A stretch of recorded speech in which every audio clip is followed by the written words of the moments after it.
Le service public, c'est un véritable casse-tête dans ce pays. Je suis ravi de voir que Fachi lui-même en a quand même parlé. Et la vérité, il a vraiment soulevé des vrais problèmes dans ce pays. Est-ce que, quand il a soulevé ces problèmes, trouveront vraiment des solutions?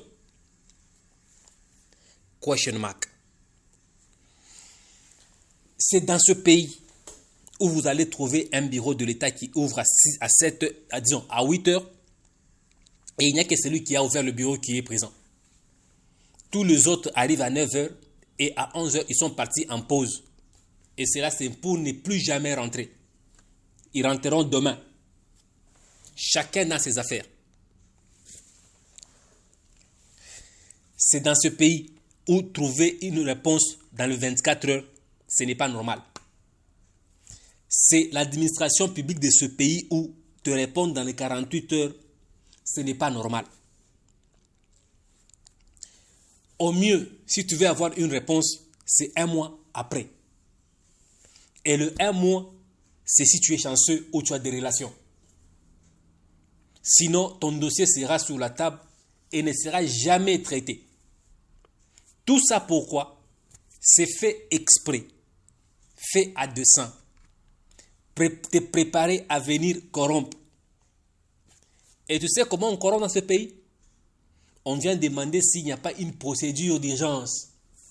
S'il vous plaît, messieurs, n'avez-vous pas une procédure d'urgence parce que je suis dans une urgence? On te dit, oh, la procédure d'urgence existe, mais il faudra quand même motiver ceux qui doivent travailler. Parce qu'en principe, ils sont surchargés et ton dossier est trop loin. Ils doivent quand même arrêter ce qu'ils ont pour aller chercher ton dossier où ça se trouve et commencer à le traiter. Et ça, c'est eux appellent la procédure d'urgence. C'est pour te pousser à bouger ta poche. C'est ça le service public de ce pays. Je prends l'exemple le plus simple. L'obtention des passeports. Qu'est-ce qu'on nous a dit? Le passeport coûte $75.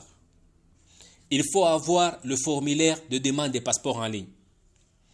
Pour avoir ces formulaires, il faudra aller en ligne chercher le numéro NIF. On donne le site. Qui, dans ce pays, a réussi à avoir le numéro NIF à travers ce site-là? Qu'il m'écrive en commentaire. Qui? Toutes les demandes que vous faites sur le numéro NIF, ça ne passe pas. Et quand tu vas aller à la DGI, on va te dire, attendez, il y a telle femme, la dame là, elle peut t'aider. Et la dame qui va t'aider, elle vient. Elle te dit, en tout cas, c'est compliqué, mais donne-moi $20. Je ne raconte pas des histoires. Et quand tu donnes le $20, à la minute près ou 1 heure du temps après, on t'appelle, tu as ton NIF. Le NIF que tu as cherché, qu'on t'a dit, c'était gratuit en ligne. Que tu as envoyé des demandes et des demandes, ça ne vient pas. Ça vient quelques heures plus tard. Ce n'est pas terminé. Là, sur 75, tu ajoutes 20 de correction. Et quand tu donnes les $20, il n'y a pas de facture. Hein. Ne vous attendez pas à une facture parce qu'il n'y en aura pas. Quand on vous donne la facture, que vous partez faire quoi? Exposer sur les réseaux sociaux et créer le buzz. Il n'y a ni quittance, ni facture. Tu fais juste confiance à la personne à qui tu donnes l'argent. Ce n'est pas terminé. On te dit, non, il faut maintenant prendre la fiche, aller à la banque payer. C'est là où il y a quand même un peu d'équilibre. Là-bas, il n'y a pas assez de problèmes à la banque. Tu arrives à la banque, tu payes. Tu récupères le preuve de paiement de la banque, tu pars à l'ANER. Oh, là, c'est un véritable casse-tête. Le service de sécurité de ce pays, l'ANER. Ce service qui est censé être le plus sérieux que possible dans ce pays. Mais c'est là où vous allez trouver la plus grande bêtise. Que ce soit à Kin ou dans les provinces. À Kin, c'est un peu modéré. Mais aller en province, là, c'est une catastrophe comme pas possible. Beaucoup plus à Lubumbashi. Quand vous allez trouver un monde à l'extérieur, et ce monde-là ne va pas entrer. On va commencer à sortir et récupérer. Quelqu'un sort, il appelle un nom. La personne entre. C'est la personne qui a déjà corrompu et qui l'a corrompu lui. Quelqu'un sort, il appelle un nom. Ou on fait tous entrer. À un moment donné, on vous dit, non, c'est complet, complet. On ne sait plus récupérer certaines personnes, c'est déjà 100 personnes. Pendant que vous étiez là depuis le matin, et on va vous retourner vos fiches pour repasser demain. Et quand vous allez encore dire, non, j'ai quand même $10 en poche, je dis, oh non, non, non, il n'y a pas de problème, je vais t'inscrire. C'est que je raconte pas des bêtises. C'est des choses qui se passent dans ce pays. C'est ça le service de ce pays. Même alors, on te dit, non, il faut donner $20, qui ne figure nulle part. Le $20 ne figure nulle part dans la demande, officiellement, ça ne figure nulle part à la demande de passeport. Ça, c'est le service public de ce pays. Et si tu arrives par chance, on t'enregistre, tu payes le $20 qu'ils ont déjà officialisé là-bas, et que tu n'ajoutes pas un deuxième $20 que eux appellent frais d'urgence, je t'assure que ton dossier, tu vas attendre pour aller à la capture pendant plus d'1 mois. Et si par chance, tu arrivais à les trouver là-bas à la capture, et que là-bas à la capture, tu ne payes pas le $15 officieux, on ne t'appellera plus jamais. Tu payes même le $15.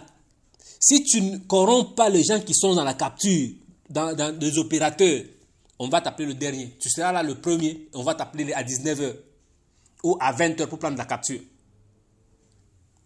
Et là, tu commences maintenant à attendre le passeport. Si tu étais malade, pour aller te faire soigner, tu peux attendre le passeport pendant plus d'1 mois. Je ne raconte pas des bêtises. C'est la vérité. Les gens qui avaient demandé les passeports avant, ils faisaient 2 semaines vraiment. Mais depuis un temps, en tout cas, il faut oublier.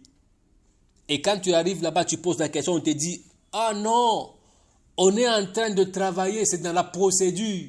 On imprime tous les passeports du monde entier dans un même endroit. Il faut commencer maintenant à dispatcher. Ça, c'est le service public de ce pays. Vous pouvez vous imaginer comment ça fonctionne. Un service public lent. Un service public mal organisé. Un service public qui engage chaque jour, mais sans offre d'emploi. Chaque jour, on engage dans les services publics de ce pays, mais jamais on ne publie l'offre d'emploi. Vous avez une idée? Ce pays est malade complètement. Et là où se trouve maintenant le problème, c'est tout ce que je viens d'énumérer ici, c'est créé par les gens. C'est fait à dessein pour se faire l'argent. Le simple mot du président de la République ne changera absolument rien du tout. Parce que ces gens sont là-bas pour se faire l'argent. Et la seule façon de se faire l'argent, c'est se faire corrompre. Et pour arriver à se faire corrompre, il faut créer une longue procédure de choses. Faire fatiguer les gens, faire fatiguer les demandeurs et leur pousser maintenant à venir donner des choses. Quand tu pars même à la PNC demander la fiche casier judiciaire, en province, c'est beaucoup plus compliqué. Parce qu'en province, on te dit d'abord que la fiche coûte 88 000 francs. Tu payes le 88 000 francs. On te dit, non, ce n'est pas la fiche que tu cherchais. Celle que tu cherches, il faut la récupérer au ministère de... On ne t'a pas dit avant. Hein? Il faut la récupérer au ministère des Affaires et au ministère de la Justice à Kinshasa. C'est combien? C'est $150. Et quand on discuter, et toi tu as combien? Il discute à la place de l'État. Hein? Tu lui donnes l'argent de 150, au moins de 150, mais quand même plus de $100. Il te dit, passe après une semaine. Tu repasses et dis, mon ami qui est en train de traiter le dossier à Kin n'a pas encore fini. Tout ça, c'est pour te pousser à te fatiguer et puis ajouter encore de l'argent. C'est ça le service public de ce pays. Par rapport à la qualité, le président parlait de la qualité. Vous vous imaginez dans ce pays, l'électricité n'est coupée que lorsqu'il y a un événement. Un discours du président, un match, quelque chose d'important qu'on est en train d'attendre. Là, on coupe l'électricité. C'est coupé à dessein par les jeunes hommes qui gardent la clé de la cabine. Quand il fait ça, c'est pour que vous alliez maintenant lui donner l'argent, qu'il rentre encore là-bas pour vous retourner le courant. Et tous on trouve ça normal. Pourquoi est-ce qu'avec la même charge que nous avons, à partir de 22 heures, pendant que personne n'est sur la route, il n'y a pas coupure il n'y a jamais eu coupure du courant. Sérieusement, nous devons être sérieux dans ce pays.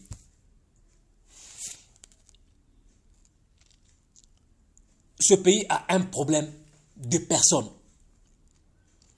Et les personnes, c'est les personnes qu'on met en tête. Vous pouvez vous imaginer, on te nomme ministre. Tu donnes le tâche, tu ne passes jamais vérifier ce qui se passe dans tes services. Je mets à défi la ministre actuelle des Affaires étrangères. Qu'elle dise si elle connaît ne serait-ce que l'endroit où se trouve le bureau de capture des provinces. Les bureaux de capture des provinces. Prenons Lubumbashi, Kolwezi, Kalemi et autres. Si elle connaît où se trouve le bureau, l'adresse exacte où se trouve le bureau de capture. Elle ne sait pas. Elle ne sait pas. Elle ne connaît pas. Elle attend le rapport à Kinshasa.